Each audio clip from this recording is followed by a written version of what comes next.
Thank you for coming, for attending, for giving us the chance to talk to you. I am coming here to represent the popular communities in Palestine. And as you know all, that Israel started to build the apartheid wall in Palestine in the middle of 2002. At the same time when they are doing the massacres in Jenin, Nablus, and Bethlehem. And at that time, they start building the wall in the north of West Bank under the exclusive security, which is not the reality. The reality is to control the land and the natural sources of the Palestinian state in the future. So at that time we saw that the people react against building and against uprooting their trees, and we saw that this could be like a new starting for the struggle against occupation in a different way, which is the popular resistance, or what we call al-Muqawama al-Sha'biyya in Palestine, which is almost non-violent resistance. And at that time we start forming the popular committees in 2003, which are a group of people consist from farmers, activists, and people from the villages which are affected by the wall and the settlements. And the first phenomena we saw was Bodros village in 2003 and 4, who start resisting building this apartheid wall, and they managed to push the wall outside the village, almost on the borders between the borders of 1967. And at that time, this was a good example for the Palestinians in order to follow.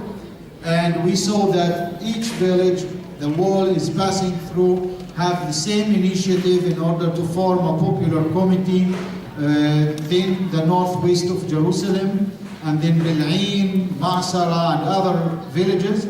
And we reach a point now more and more villages are involved in the popular resistance in Palestine. And these popular committees consist, as I said, not from one single political party, not from one color, but also from the villagers who could be from different political parties gathered together in a way in order to resist. So they show the identity of their villages more than the identity of their political parties. And this is a sign for unity of the Palestinians among the fragmentation that we are living between Gaza and West Bank, between Fatah and Hamas. Those people of the popular committees do not show their political colors. They show the identity of the popular resistance, the identity of their villages.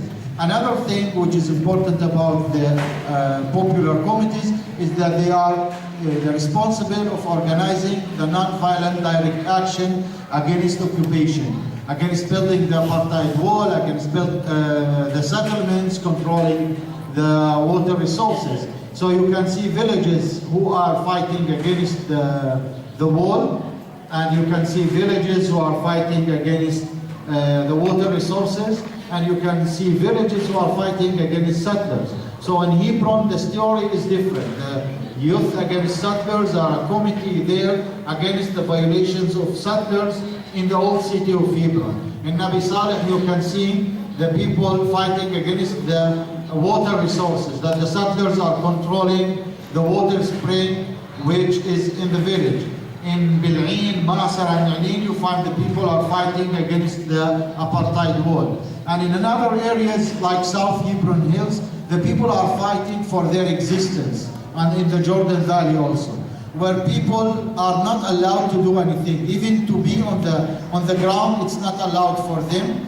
Even they are not Bedouins moving from place to place. They are residents since hundreds of years, but it's not allowed for them to build houses.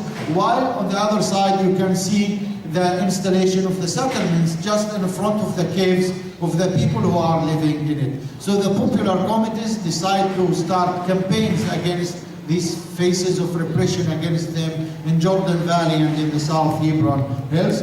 Also, the popular committees took the initiative also to do another campaigns in solidarity with farmers because every day we hear about violations of settlers against the rights of the farmers by burning their trees, because in Israel, and the settlers are the enemies of the olive trees. They get angry when they saw the Roman trees thousands of years old. This is their enemy, you know. They do not want to see any source of life in Palestine. They hate to see trees producing oxygen. They hate to see old olive trees. So they want to burn all of things that is alive in Palestine. So they do not want to see all of this. So we launch campaigns in solidarity with the farmers in order to be with them, pick olives with them, and so on.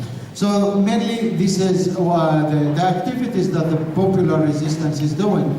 On the other side, popular committees believed in joint struggle, that this struggle is not a religion conflict, it's not between black and white, it's not between Christians and Jewish. It's between people who believe in values of solidarity, values of humanity, and people who do not believe. So the popular committees managed to carry these values of solidarity, justice, dignity, freedom, all of these values we managed to carry together as popular committees, as international solidarity, as even as Israeli activists who are sharing and participating on the weekly actions that we organize together against occupation. So this is important for the popular committees to say that it's between justice and injustice situation. Whatever your religion is, whatever your color is, whatever your eyes color is, wherever you're coming from, Siberia or Nicaragua, you are a human, you know, and we get benefit also from the other experience all over the world, from South Africa, from America, from East Europe, you know, these revolutions that managed to come over the regimes, and recently from the Arab revolutions, to see that the power of the people can do something.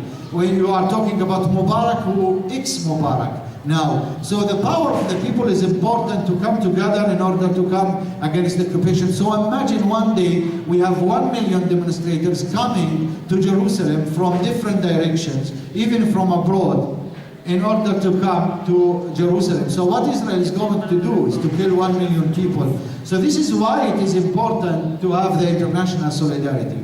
And how come you are able to act in Palestine and in your country, your own country, and what is your role could be in order to solidarity with Palestine. And now with the popular resistance, with the Muqawama Sha'biya, we are able to mobilize thousands of people. If you go to see all the solidarity associations, you can see thousands of people coming to Palestine. They play an active role in their countries and in Palestine also. This is important to change, you know, in your societies, and to push on your governments to see the reality. For example, when Berlusconi was in Bethlehem, he was saying that there was no wall. I didn't see the wall in Palestine. And he was passing from Jerusalem to Bethlehem, and they opened the gate for him, and he was unable to see the wall. It's not a matter of being able to see or not. It's a matter of being able to understand or to feel when you decide to put a barrier in your mind, the same as the Israelis are putting it in the ground. So this is the problem, where we see that we have a common duty together in order to change on those people who are unable to see the wall in Palestine and to see the violation of human rights, and that the people are living under occupation. This is important for us to see from the international society. About the political parties in Palestine, we are targeting the political parties. As popular committees, we saw that it's our role also in order to work for the reconciliation between the political parties in Palestine. And now if you want to see the position of the political parties, if you look to the last conference of Fatah movement, they adopt the popular resistance, but they do not actually practice it on the ground for their fears. The same as Hamas, when we sit with the leaders of Hamas, and they do not criticize the popular resistance now. And you know also the left parties are participating in, but with not that level where we can see that the political parties are adopting in reality the popular resistance. And the popular resistance the popular committees come together now in what we call the Popular Struggle Coordination Committee, which is like an umbrella for the popular committees in order to align the power of the non-violent movement in Palestine towards forming a real movement which is able to put the power of the people everywhere together in order to reach the crisis where it will lead to a political solution. And we are also building the capacities of our people, activists, in order to be able to implement that on the ground for the villages.